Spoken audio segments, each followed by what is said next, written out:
Melissa's here. I'm sorry. No, that's okay. How's it going, Melissa? How was the science movement yesterday? You know, you'll be ashamed of me being the principal. Because your first trainer was gone. Every district comes to praise and congratulations. So don't tell them about it. That's one of the dumbest laws ever, especially for a Christian girl. It's not really what you know. I know. God, I'm sounding like a Your mama would be kind of proud. She would be. I didn't think of that. Thanks for saying that. Oh, you did want to make mama proud. Of course, you were proud of me the hardest. I did my bar.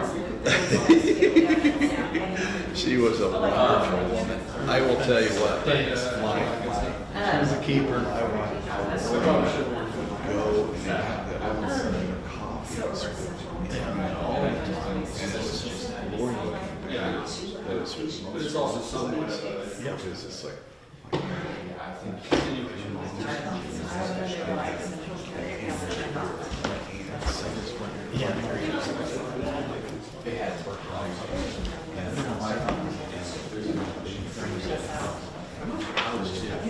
It was on 72. I put it on 72. It's going to be for that long. It's going to be an interesting year, my friend. It is going to be, isn't it? Hey, we're going to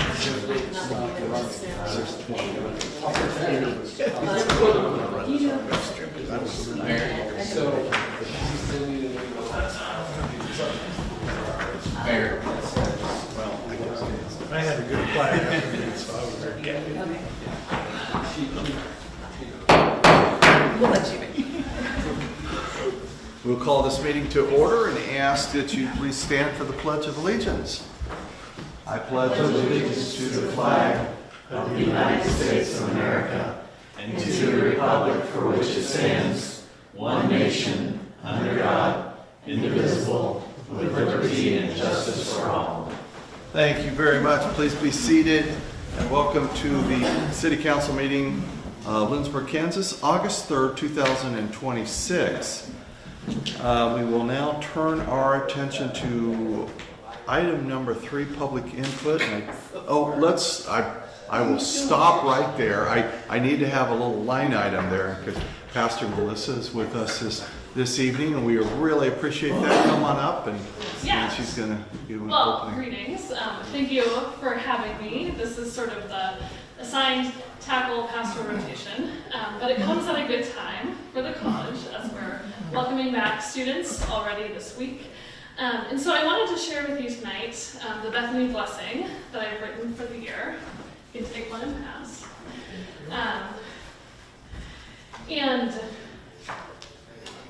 One of the best parts about my job is getting to write this blessing every year.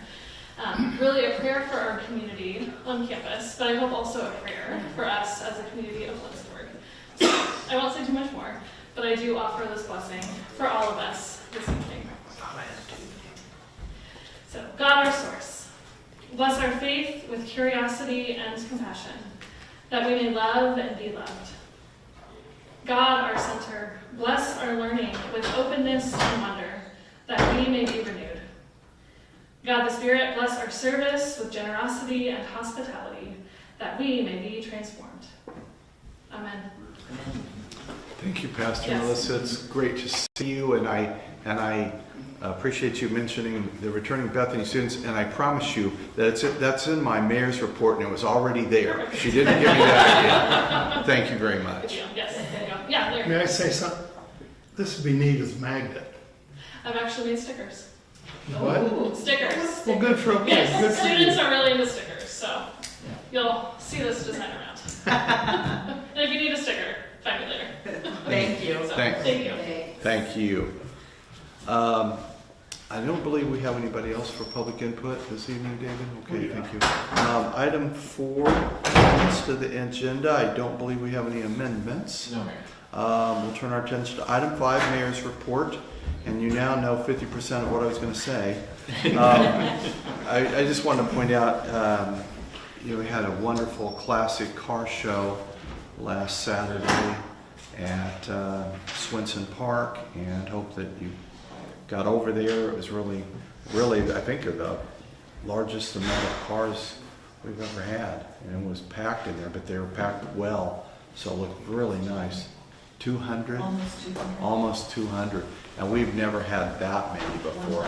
We are, it's, you know, if you went over there and you talk to people, people love coming here. Thank you, Holly, for that information, for your, and for all of them, everybody that helped set that up, make the parks look good. You know, people come to town for that, and they go get a hamburger, and they go get some food, and they buy gas and stop at the convenience store. So it's a really great thing. If you walk along, a lot of this, you know, there's a few cars from Lindsborg, but it's mainly from elsewhere, of course. So a lot of people coming into town, so wonderful time. And then, of course, as Pastor Melissa said, the Bethany students, the residents, RAs started.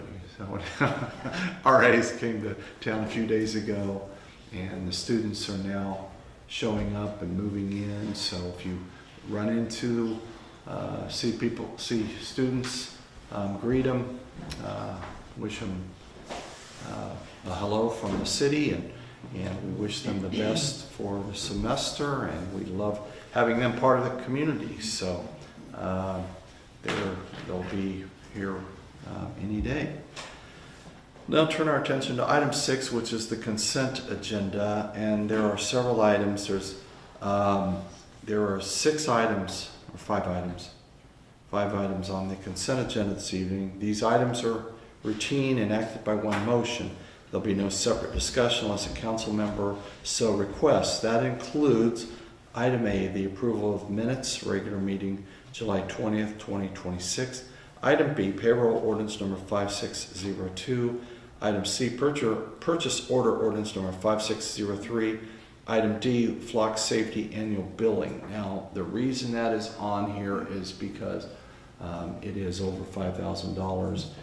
It's already a committed expenditure, but Tanner likes to bring items that are over the amount needed for council consideration. We appreciate that he does that. And item E, Tyler Technologies annual billing is similar.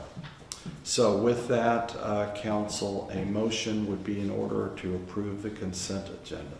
Mayor, if we could, would it be okay to talk about ID in a little more detail? Absolutely.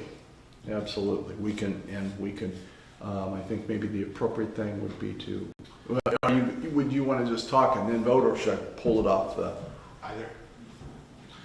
I would recommend moving it to the new business items. We can discuss it then and make a decision. I would pull it from the consent agenda, so if we do issue approval for every other item, the decision on item D will not affect the rest of the consent agenda. Let's do that, and then so we'll pull off item D off the consent agenda. So the motion would be to approve the consent agenda, item A, item B, item C, and item E. So moved. Second. There's a motion, a second. Are there questions on the motion?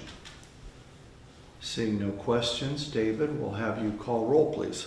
Yes. Councilmember Johnson? Yes. Vanderwyn? Yes. Smith? Yes. Bruce? Yes. Palmer? Yes. Larry Lysell? Yes. Erica Lysell? Yes. Thank you, council. Motion is approved, and thank you, David. Item number 7 is appointments, and this evening we have a great appointment, Mr. James Spencer for the Housing Authority, and I'm sure all of you know James, and I told him, I said, I can't imagine a better fit than this. So he is going to be on the committee for Housing Authority, which of course is Villa Row, and he's looking forward to it, and we really appreciate his leadership and the fact that he'll play an active part. So with that, council, let's go ahead and take a motion for the approval of James Spencer, for the Housing Authority. So moved. Second. We have a motion, a second. Questions on the motion? Seeing no questions, all in favor signify by saying aye. Aye. Opposed, no. Thank you, council. Motion passes. And again, we thank James very much for his willingness.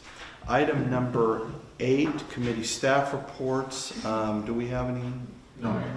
Okay, item number 9. We have new business. And let's go ahead and go in order, and we'll add flock safety, which will remain item D, but it now under new business. So item A, Smoky Valley Arts and Folklife Center notification of nonprofit organization event promoting arts application. Okay, David, I recognize you. So the Smoky Valley Arts and Folklife Center has submitted a notification of nonprofit organization event promoting the arts application, ABC Form 865, to be able to serve complimentary alcoholic liquor and cereal malt beverages at the Lindsborg 70s Art Show, opening and reception on Saturday, October 3rd, 2026. All applications must be approved by City Council by ordinance or resolution and submitted to the state at least 10 days prior to the event. So the recommendation is a motion to approve the Smoky Valley Arts and Folklife Center notification of nonprofit organization events promoting the arts form and pass resolution number 10-2026, authorizing the serving of complimentary alcoholic liquor or cereal malt beverage at the Lindsborg 70s Art Show opening and reception on Saturday, October 3rd, 2026. Thank you, David. Are there questions for David? I'm just curious, this is something they've done before, right? And Yep. we've never had any issues with it. We just still have to, every time, okay. That is correct. So we usually, at the beginning of the year, we have a large chunk that we go to, and then there's certain events that they'll add here and there, and this just is one of those events.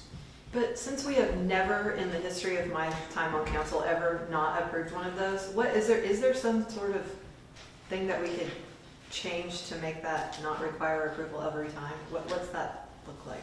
I would say, since we have to accompany it with a resolution, it does have to be included under new business, in my opinion. We could possibly look at moving it under consent, but I don't know if we can approve a resolution under the consent. No, but I mean, like, what does it require? Like, they have to get a license? I mean, like, what Yeah. require, like, so as long as they don't have a license, then this is required every time they work? It is through the state of Kansas, so it's something that we do with ABC, Alcoholic Beverage Control.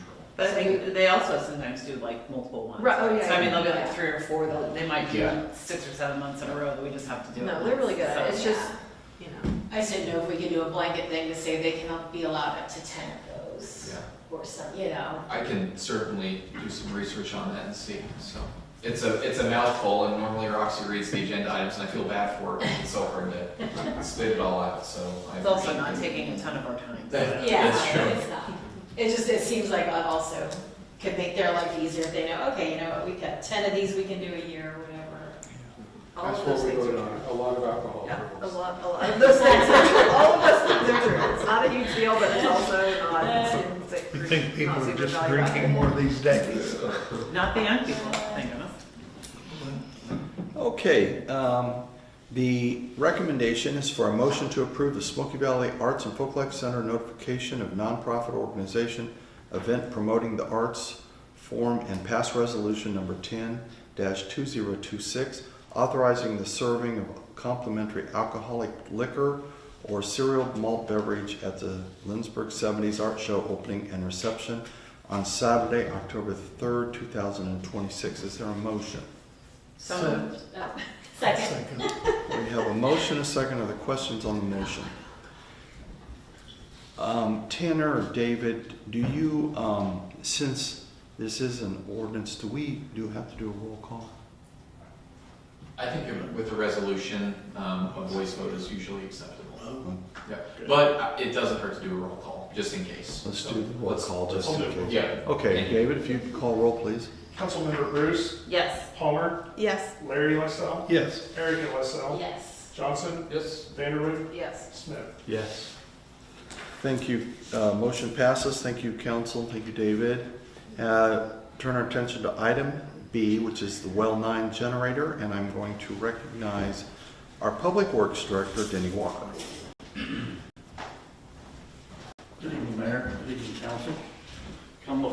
tonight to talk about our well 9 backup generator. The one we have now was installed in '95 when the wells were put in. It's getting to the point now where we're kind of having trouble with it. We've had some overheating issues, and one of the things we changed out was the thermostat. In the process, the thermostat housing cracked. We were not even able to find a new one. We had to find a used one. And it's getting to the point that the parts they're pretty much obsolete, and it's over 30 years old. And we rely on it. In the country, there's a lot more power outages than there are in town. They tend to be more extended than our outages in town as well. So we just have the one generator for well 9. That's our biggest well, our main well. So when we started budgeting for this, what we've talked about is putting in an automatic switch system. The way it is now, when the power goes out, the crew has to get out there to it. And that's depending on weather, what the weather's like, trying to get there can sometimes be a challenge. So we want to set this up automatic. It's more expensive doing this, but this way the guys can concentrate on other things too when there's a power outage, instead of trying to get there right away to check things. This will switch over not just when the power goes out, but when it's calling for water. This is necessary to have an automatic switch on this, because if you don't have it to where it switches completely over to generator power, it can backfeed. And if some of the guys out there on DSNO are working on their lines and the generator backfeeds, it can be catastrophic. So anyway, but this is what we're proposing, is to get this all set up to automatically switch over, and we would still be able to control it from town with our SCADA system. So staff is recommending a motion to approve the quote from Pestingers for a new 60 kW commercial Cummins diesel generator, switchgear, and installation in the amount of $70,633.43. Thank you, Denny. The questions for Denny? I'm just curious where it's physically located. It would be at 9th and just south of Rainbow. North, south, east, west? Okay. It would be southwest. Okay. Yeah. Thanks. We have 3 wells out there. We have a coin building and a standpipe. Well 9's kind of over by itself. It's about a mile from the other wells in the coin building. This new generator probably is quieter than the older one. Yeah, it's really not that so much. It's just it's not anywhere close to any houses or anything, but it's kind of back up in a pasture a little ways. So, but that's our bread and butter. That's our main well. So that's the one we want running, if there's an issue. We also feed water to Rural 6 Water District too. So, we have to stay in contact with them when there's an issue. So it normally runs electricity-wise. Right, it does. This is the backup in case. This is the backup. If the power goes out, all those wells go down, we need to be moving on it pretty quick. So, anyway.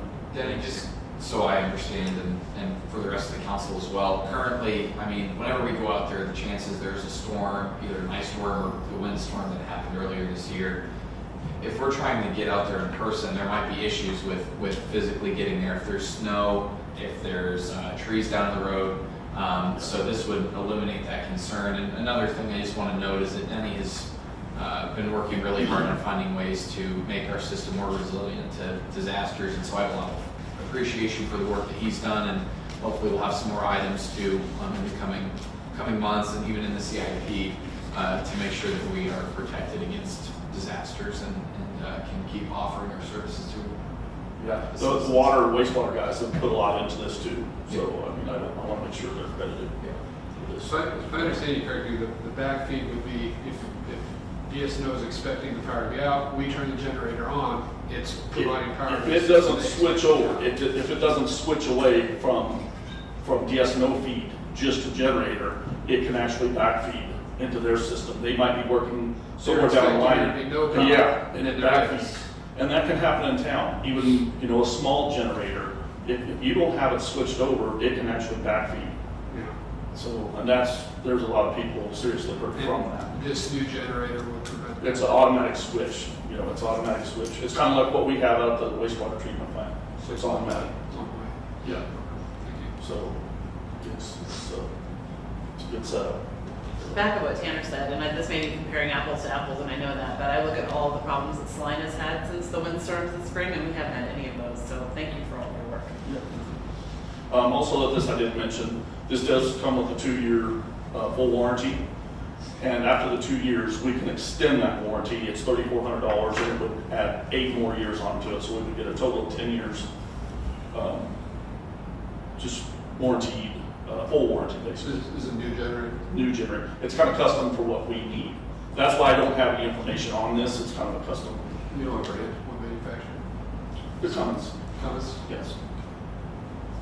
The 75,000 that's budgeted for this, was that part of our budget that we went over, included in that?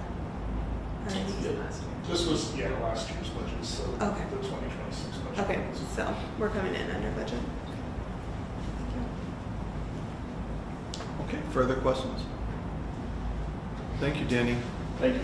Council, the recommendation is for a motion to approve the quote from Pessinger for a new 60 kilowatt commercial Cummins diesel generator, switchgear and installation in the amount of $70,633.43. Is there a motion?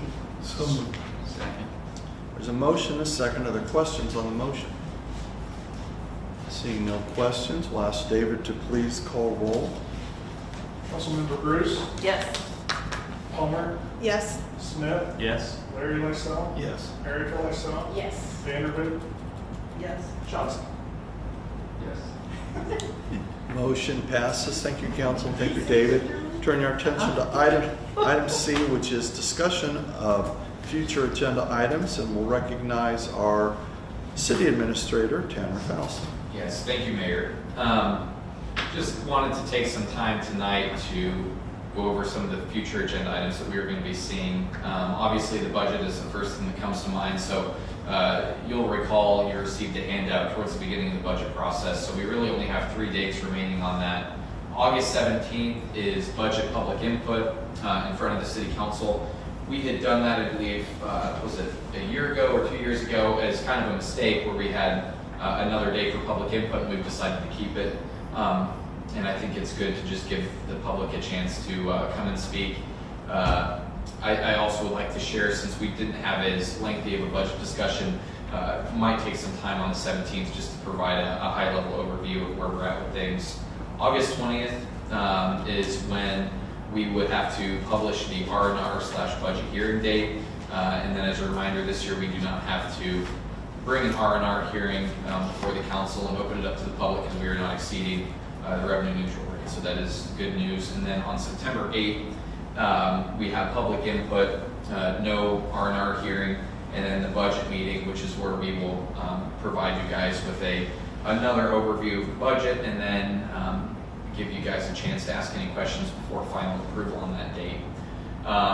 And while we discuss this, I was going to give an opportunity just to let the council know and ask any questions they have if they're able to access the budget workbook with the changes that we discussed during the last meeting with the trend line as kind of a point of reference. Was everybody able to access that okay?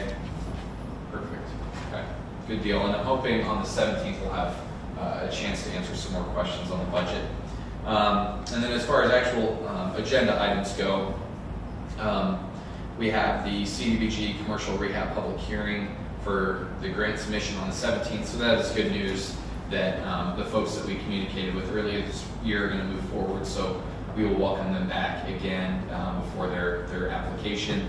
On that note, not so good news. We have not heard an update yet on the housing rehab project, so I'm anticipating that news and very optimistic that we will receive funding. So as a reminder, if you do receive any communication from your constituents, if you just want to let them know that we are still waiting on updates, and we will make the public aware as soon as we can. A couple more things. So as Milton and I have worked on some of the community development stuff over the past year, I've noticed that there is the need to find some outside help for some more technical city planning discussions, and this is really more related to any sort of future development, any sort of plating issues that we may be running into. And so over the next couple of weeks, I'm going to be speaking to a couple of companies about possibly offering a consultant contract that we can access if needed, and that'll come before the council. So just wanted to make you guys aware that that is a possibility. Let's see. So, and this is also some more good news. So we're going to have a few more conversations with our legal counsel, but then on the 17th, we're optimistic that we should have something for the council consideration regarding Cow Creek and moving forward with improvements out there. There's a lot of moving parts involved with that project, but we're hoping that we'll be able to at least provide an option and work from there. So I'll wrap it up. So a couple of things after the budget season, I want to make sure that we obviously go back and discuss some of the strategic plan discussions we had earlier this year. I've made some changes to the document and would like to present them to you guys for your direction. And then also just several code updates that Milton and I have observed over the last year of going and executing and implementing our codes. So a lot of exciting things coming down the pike, and very optimistic with the way the budget's going. So just wanted to keep you guys informed over the next couple of weeks as we wrap up budget season. I'm hoping to bring some more exciting things back to you. So, Questions? Do we have to have a separate, if it's shown, I'm sorry, a separate time element for the budget hearing? Or do you do that right in with the regular meeting? what's that? I'm sorry.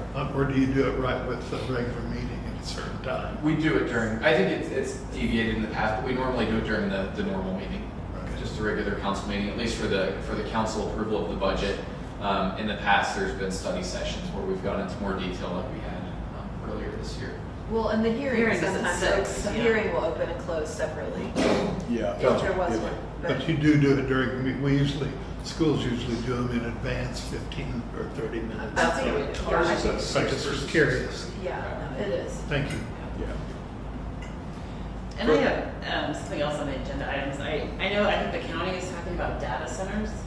Do you have any general information, or do you get information on the city's responses to the prospect of data centers or anything on that topic? Yep, so Milton and I attended a meeting earlier this year with McPherson County, and I believe since then they have put I believe it was a 1-year moratorium on data centers. That is my understanding. Is that? Okay. So that's the direction that the county has taken. Now internally, we've had a few discussions just among staff of what our policy currently is, and just preparing in case that prospect were to come to us. Do we have a policy, or what thing to do? We don't have a clear policy, so there's nothing in writing that would really give us any direction on how to proceed, so we'd be kind of blazing our own trail. So, Thank you. yep. There was a candidate forum last week where for county commission candidates, and this topic came up, and it did sound as if the county commission would be talking about this, even though the moratorium is still in effect. But I don't know if that necessarily means anything, but there probably will be some discussion. It's definitely a hot topic. Yes, it is. Or the power that drives it. Yeah, That's a hot topic. yeah. Yeah. I mean, it's Not the it's data a center suck on the itself. environment. Yeah, no, I mean, in the space of like 10 football fields, I think it takes to build one. It's a lot. Further questions? This is not really a future agenda item, but it could be. It loosely fits into this category. I just wanted to say that I don't often get a lot of feedback from constituents on meeting topics, but I will say that I got several comments from constituents about the bathroom discussion in the park, and that they were very supportive of I mine did and as well, Councilwoman Bruce's suggestion that we make them universal. So I just want to underscore that discussion. I had no idea that many people watch the meeting, but they do. So, hi everybody, thank you for watching and commenting. I have a phone call that I want to return because I was so excited that somebody reached out about it. Thank you. Okay, further questions for Tanner? Thank you, Tanner. Oh, I'm sorry. Tanner, thank you, Tanner. Yes. For your, okay, council will now turn our attention to item D, new item D of new business, which is the flock safety annual billing. And Councilmember, I don't know if you want to start it off. Well, and I'll confess, a lot of my questions were maybe less about the renewing the annual subscription, and more about the flock camera system in general, how it's deployed, what we do with the data, how is the data accessible and to whom, what realized value we have. You know, part of the statement is that there's, you know, it's effectively a police car at the intersections reading plates, you know. So I'd be curious about the realized value of these systems. I think there's another hot topic probably is privacy concerns along those lines. So I guess maybe my question is more around policy, and so maybe it's better suited as an item C, as a future agenda item. I mean, I think, and I guess too, from a financial standpoint, I see that we had a $78,000 grant for 5 cameras. We're talking about an annual subscription for 2 cameras. Yeah. So I assume the other 3 are in place and already part of the subscription? Or do we only have 2 in place and we're only talking about renewing the subscription? I think Chief Reed's thing said that we only have 2 installed, but a 3rd camera to be installed. But the grant's for 5. May of So 2026. maybe just details around all of that. Yeah, absolutely. Yeah, and I'm glad that you brought this up. I did have Chief Reed prepare the consent agenda item just to provide some more information on this topic. I am aware of several other communities that have had this discussion, and so wanted to make sure that we provided some good stuff for you. So I will say I've had several conversations with Chief Reed about this. We contract, I will come back, this will come full circle, I promise. We contract with a company called Lexipol that helps us update our police policy because it's changing so rapidly that Lexipol will provide updates, you know, as there's new legislation, best practice. So all those things, thankfully we have a company that we work really well with. One of their policies that they've added is a policy for these automatic license plate readers. And I feel like having a more thorough discussion about some of these items. Again, as you mentioned, this is just really a routine payment every year, the annual payment for these cameras. But if there's more discussion that, you know, we need to talk about the actual product itself, I would recommend tabling at this time for the next meeting whenever we can have a little bit more time to prepare, and also have Chief Reed present or a representative from the police department to share. Thank you, Tanner. Does that sound okay? What we'll do is just pass over it. I don't think we need to take a formal action, table it, but the payment itself is not like an immediate necessary thing. Is that correct?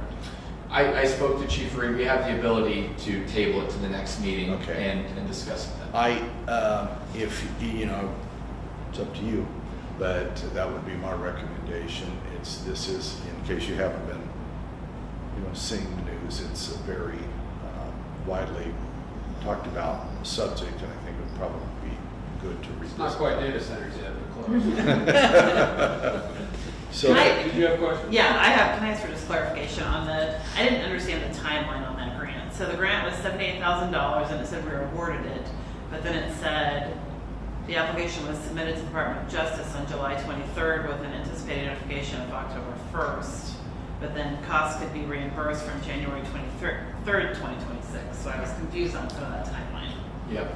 It's my understanding that part of what drove us to, and a lot of this was before I started here, but to my recollection, the grant was obtained, or there was a grant obtained for us to be able to purchase these cameras for 5 years, which kind of helped us make the decision of, we'll try out this technology because we're receiving funding through the COPS grant. Department of Justice provides that funding. So I certainly would feel more comfortable if I was going to elaborate more, to have Chief here to correct me if I'm wrong, because I have a hard time keeping. Well, I mean, I literally just, so it says we were awarded the $78,000. Mm-hmm. So what did we apply for that we've already know we're awarded? Mm-hmm. And we submitted something on July 23rd, and then we're expecting notification date on October 1st. So I didn't understand how that, what that meant. Yes. Yeah. I will have him clarify. Okay. So no one understands what that means. I know Chief Reed does, and yes. So. And then, yeah, I think going on to the next, so going from 2 to 3-ish, which we have 2 going right now, 3rd unexpected, and this is for 5. So are they going in the same place? Are they different? To my knowledge, we have 3 currently. I think a 4th was going to be discussed. And yes, as mentioned, they are currently at the entrances, north and south end of Harrison Cole, and then on the west side of town as you are coming in from Marquette. Yeah. Marquette is supposed to slam. Okay, interesting. So do we have a policy that could be shared with us now? I should probably already be aware of it. Absolutely, yep, we do. And one of the things that's on the agenda, there's a lot of things that go on behind the scenes, but one of the things that I've had this discussion about with Chief Reed was our desire to go through that Lexipol policy and make sure that we are, really comfortable with everything that's in there, making sure that there's no overlap with our general employment policies that apply to, everybody outside of the police department. But there is a automatic license plate reader policy that I would be more than comfortable sharing. Yep. I think that's a very smart thing. There's a lot of things. The policy does exist, and but I think there's a lot of things in that the chief could probably talk about that would, that he knows. I will also, can I add one more thing? Sure. I'll make it quick. The chief and I had talked. There is a Flock transparency portal that Flock allows cities to enable, and there's a link that's on our website that allows folks to go on and see, kind of gets more information about what the cameras do, what other departments we've collaborated with, and so that information is also good whenever people have questions about how they're used and who gets that information. So I would just also share that as a resource as And well. that's on our city website? Correct. Yep.